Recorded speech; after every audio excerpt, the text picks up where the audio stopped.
Assalamualaikum warahmatullahi wabarakatuh. Perkenalkan, nama saya Qoriatul Zalima, Prodi IPS, semester 3A.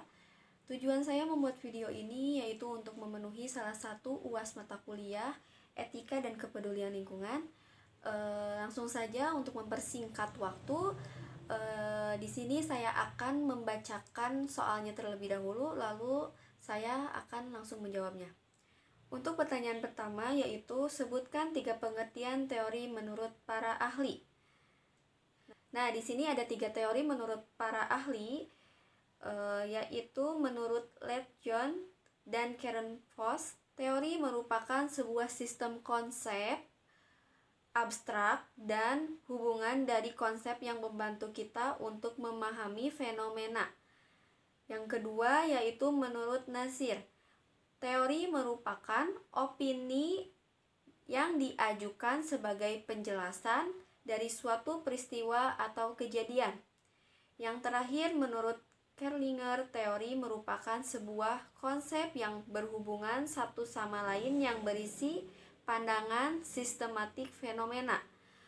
Oke, langsung saja ke pertanyaan yang kedua, yaitu sebutkan 3 masalah yang timbul di lingkungan Anda, yaitu ada masalah kemiskinan, ada masalah kejahatan, ada masalah kenakalan remaja. Oke, langsung saja ke pertanyaan selanjutnya, yaitu pertanyaan ketiga. Sebutkan teori lingkungan dengan penjelasannya. Di sini ada lingkungan fisikal atau biotik adalah suatu yang tidak hidup, misalnya tanah, udara, air. Lalu yang selanjutnya ada lingkungan biologis, adalah suatu yang hidup seperti manusia, hewan, dan tumbuhan. Yang ketiga, lingkungan sosial, adalah tindakan atau aktivitas manusia, baik dalam hubungannya dengan lingkungan, alam, ataupun hubungan antar manusia.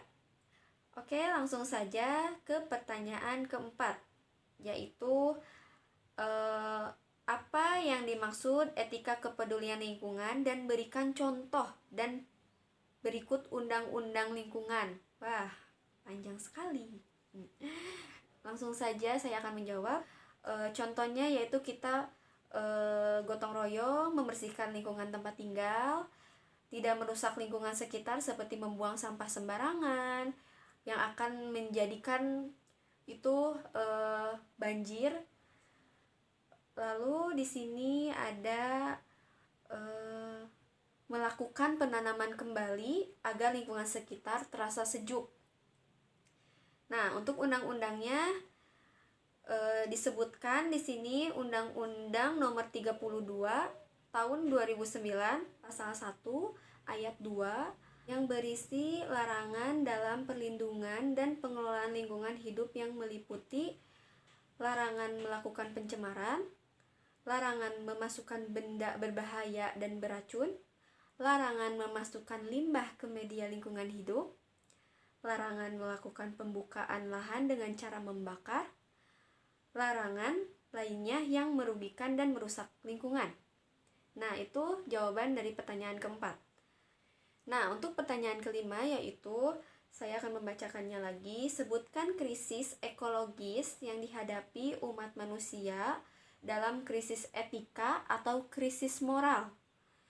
Umat manusia kurang peduli pada macam-macam kedisiplinan atau mengganti norma-norma yang seharusnya dengan norma-norma ciptaan dan kepentingannya sendiri. Manusia modern berikan 4 contoh bersifat modern. Nah, untuk jawabannya yaitu sini ada hubungan dengan masyarakat lain dilakukan secara terbuka, suasana saling mempengaruhi kecuali terhadap beberapa penemuan baru yang bersifat rahasia. Selanjutnya, adanya kepercayaan yang kuat terhadap manfaat ilmu pengetahuan dan teknologi sebagai sarana dan untuk meningkatkan kesejahteraan hidup manusia. Lalu, masyarakat terbagi-bagi menurut profesi dan keahlian masing-masing yang dipelajari dan ditingkatkan dalam lembaga-lembaga pendidikan, keterampilan, dan kejuruan. Lalu ada sistem ekonomi yang dikembangkan merupakan sistem ekonomi pasar yang didasarkan atas penggunaan uang dan alat-alat pembaharuan yang lain. Nah, langsung saja untuk pertanyaan nomor 7, yaitu sebutkan 2 prinsip lingkungan hidup menurut Kraft 2002. Langsung saja saya akan menjawab, yaitu etika menurut Kraft 2002 adalah refleksi kritis tentang bagaimana manusia harus hidup dan bertindak dalam suatu konkret situasi khusus tertentu. Nah, ada prinsip, yaitu prinsip sikap hormat terhadap alam. Manusia mempunyai kewajiban menghargai hak semua makhluk hidup untuk hidup, tumbuh dan berkembang secara alami sesuai dengan tujuan penciptanya. Untuk itu manusia perlu merawat, menjaga, melindungi, dan melestarikan alam beserta seluruh isinya, serta tidak diperbolehkan merusak alam tanpa alasan yang dapat dibenarkan secara moral. Oke, langsung saja ke pertanyaan selanjutnya, yaitu pertanyaan nomor 8. Nomor 8 yaitu apa yang dimaksud dengan lingkungan hidup? Apa lingkungan hidup adalah segala sesuatu yang ada di sekitar manusia dan berhubungan timbal balik. Lalu lawan dari lingkungan hidup adalah lingkungan buatan, yang mencakup wilayah dan komponen-komponen yang banyak dipengaruhi oleh manusia. Oke, lanjut saja ke pertanyaan ke-9, yaitu sebutkan perbedaan sistem daur ulang dari organik dan anorganik. Yaitu di sini organik adalah sampah yang mudah didaur ulang. Untuk jawaban ke-9, yaitu organik adalah sampah yang mudah didaur ulang, contohnya daun, ranting, kertas, dan lain-lain. Selain itu, organik bisa dipakai pupuk atau dijadikan bahan baru, tetapi harus didaur ulang lagi. Nah, untuk anorganik adalah sampah yang sulit didaur ulang, jadi sulit untuk diperbarui. Contohnya plastik, besi, karet, dan lain-lain. Lanjut saja ke nomor yang terakhir, yaitu nomor 10. Nomor 10 yaitu sebutkan undang-undang AMDAL lingkungan dan berikan contoh dan fungsinya. Untuk pertanyaan nomor 10 yaitu dasar hukum pelaksanaan AMDAL. Yang pertama, di sini ada Undang-Undang Nomor 32 Tahun 2009 tentang perlindungan dan pengelolaan lingkungan hidup.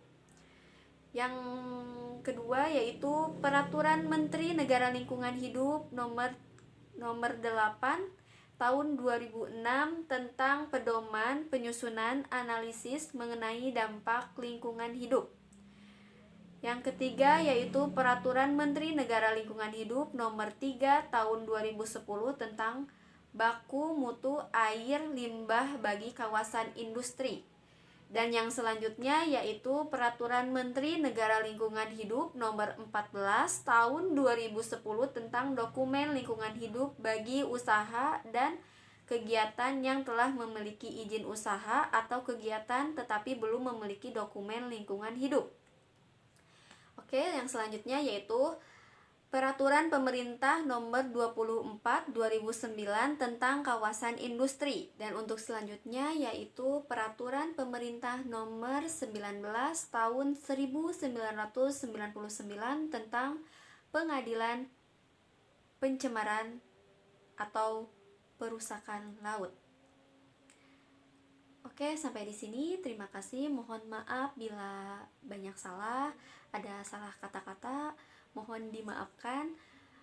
Wassalamualaikum warahmatullahi wabarakatuh.